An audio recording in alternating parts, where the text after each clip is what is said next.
Oi gente, tudo bem? Mais um vídeo aí para uma série de possíveis vídeos sobre psicologia e fé.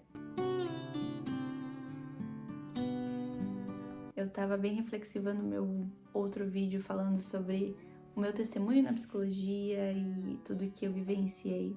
E eu fiquei pensando tanto no que eu gostaria de ter sabido antes de cursar, e tanto no que eu gostaria de falar para as pessoas, ou o que eu diria para as pessoas cristãs que estão desejando cursar o curso de psicologia.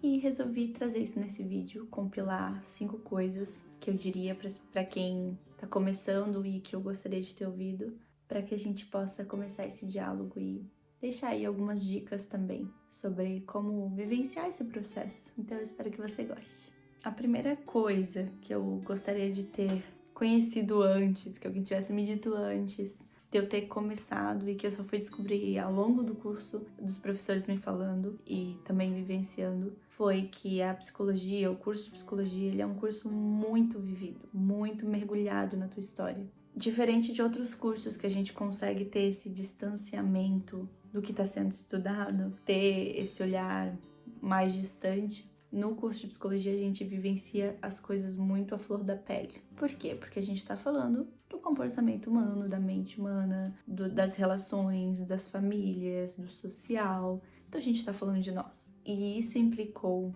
em diversos momentos, coisas da minha história virem à tona, coisas do meu passado, da minha infância, da minha família, disso voltar e estar mais evidente para mim, mais consciente. E foram abrindo diversas questões e também vivenciando diversos momentos em que eu precisava olhar para minha história e analisar algo, né? Então, aplicações de testes, de instrumentos, compilação de dados, para que a gente pudesse entender como algo funciona ou como aplicar alguma coisa, né? Um teste ou um instrumento em alguém. Então isso é algo que eu digo para as pessoas quando me perguntam. Eu digo, a psicologia não é um curso fácil, ela tem um desafio de olhar para si, se deparar com coisas próprias, e não é objetivo do curso dar um suporte para isso. O curso, ele traz as teorias, traz as abordagens e as questões para o seu aprendizado, e você precisa buscar o apoio, né, o suporte dessas questões em outro lugar. Então essa também já é a segunda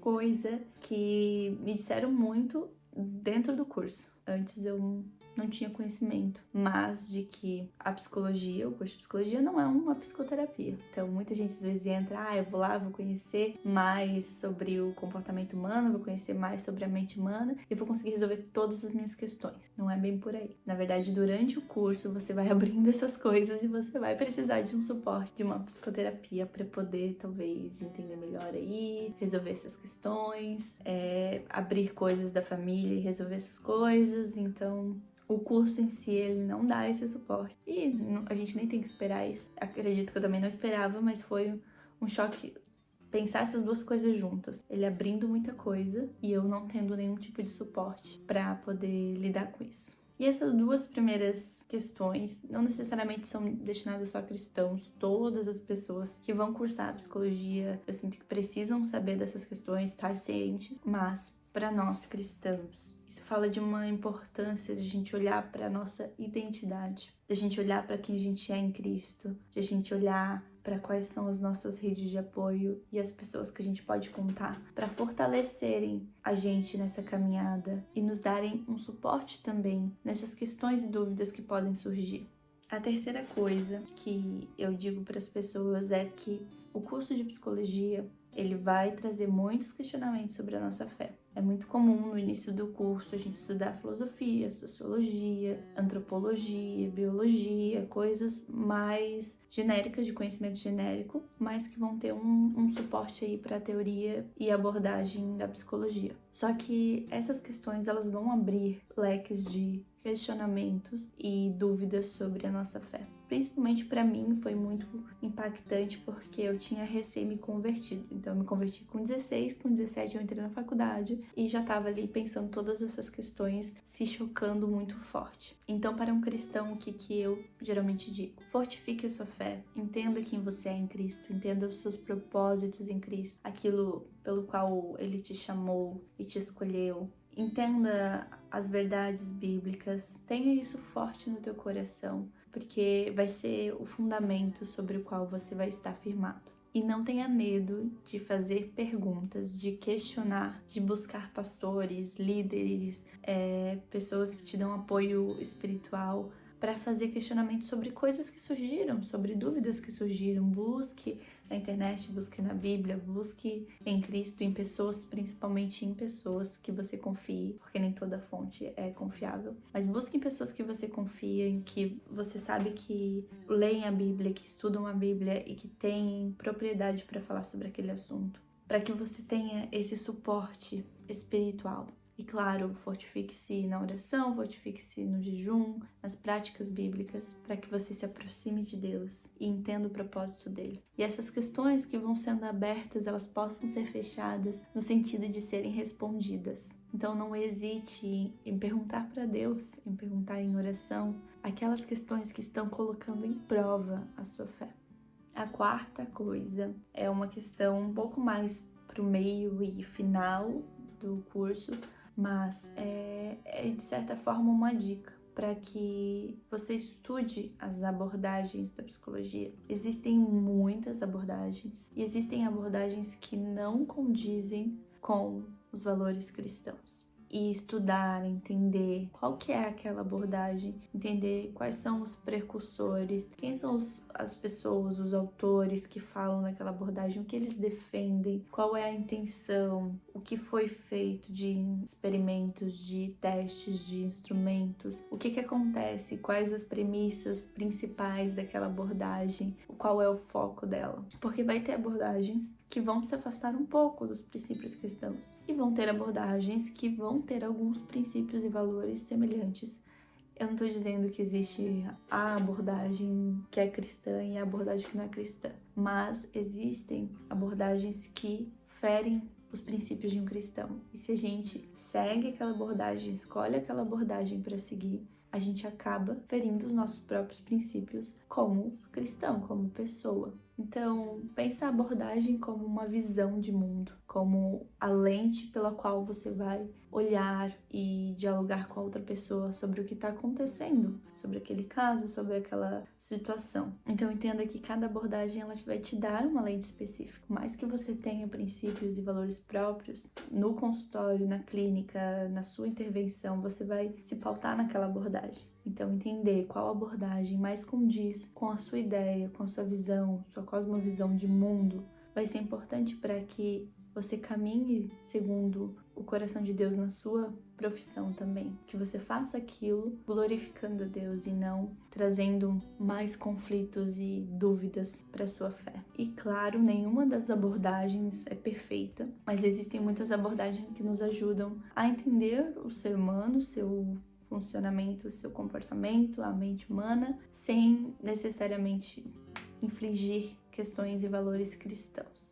Atualmente, hoje, eu me pauto na abordagem sistêmica. Não defendo de unhas e dentes sistêmico, mas foi com que eu mais me identifiquei, porque ela traz essa noção de olhar os sistemas, olhar as relações, as famílias. Então eu sinto que supre com alguns valores que eu tenho e caminham junto com a minha visão de mundo, de que a gente não funciona sozinho, nós e nós mesmos. A gente funciona sempre em relação com outras pessoas. Mas, de novo, existem outras abordagens e o importante é que você estude, se aprofunde naquelas que você mais se identificou e gostou, para realmente verificar se condiz com aquilo que você defende. E a última coisa, a última dica, o último pontuamento desse vídeo é sobre a ética profissional. E a gente vai falar isso um pouco mais ali no final do curso, onde está fazendo estágio, mas também depois de formado e seguindo a profissão. A ética profissional, ela vai trazer como premissa de que a gente não pode levar para dentro do consultório, para dentro do atendimento, para dentro da intervenção em comunidade, enfim, aonde a gente for trabalhar, a gente não pode levar as nossas questões de fé e espiritualidade, no sentido de tentar influenciar a pessoa a alguma coisa, né? A se converter, a ir numa igreja, enfim, a fazer algo que a gente gostaria que ela fizesse. a gente precisa ter muito claro essa questão da ética, porque ela vai pautar os nossos relacionamentos profissionais. E ela também é motivo de perda do seu registro de psicólogo por infringir um código de ética pelo qual você jurou, né, assim que se formou, jurou cumprir aquele código de ética. Então a gente tem que entender que, né, a questão espiritual, ela diz respeito à nossa vida, ela diz respeito a como a gente direciona as nossas questões pessoais, mas o nosso ambiente profissional, ele tem os próprios instrumentos e as próprias ferramentas daquele ambiente. Então, quando a gente for para esse ambiente profissional, a gente vai estar com uma visão pautada nessa abordagem. E por isso, a importância do tópico anterior, a gente estudar as abordagens e entender qual que condiz com coisas que a gente defende. Porque se a gente, sendo cristão,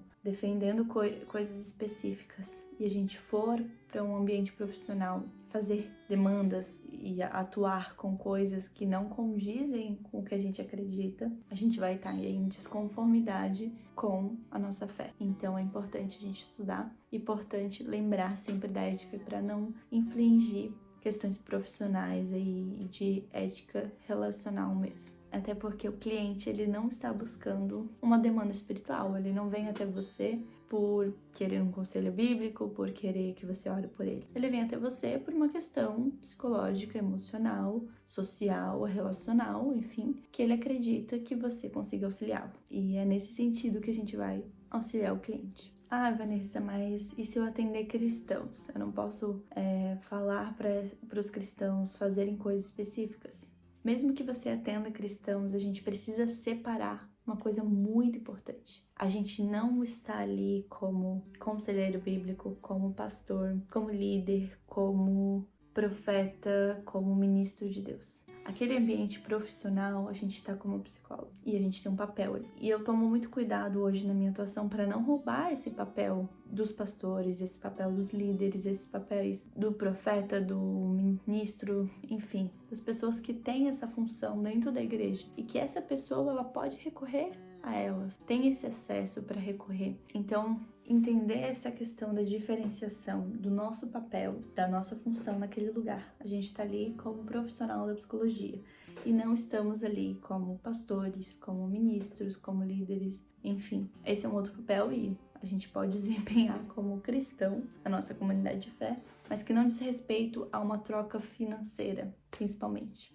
Então, são essas 5 questões, 5 pontuamentos, 5 dicas, coisas que eu acho importante todo cristão que deseja cursar a psicologia saber e estar ciente para que consiga ter apoio, consiga ter fortalecimento da sua fé, da sua esperança e vivenciar esse curso com tranquilidade, mesmo com os desafios, poder concluir essa etapa. Então, se você chegou até aqui, não esquece de deixar o seu like, comentar, compartilhar com as pessoas que você ama. E eu te aguardo nos próximos vídeos.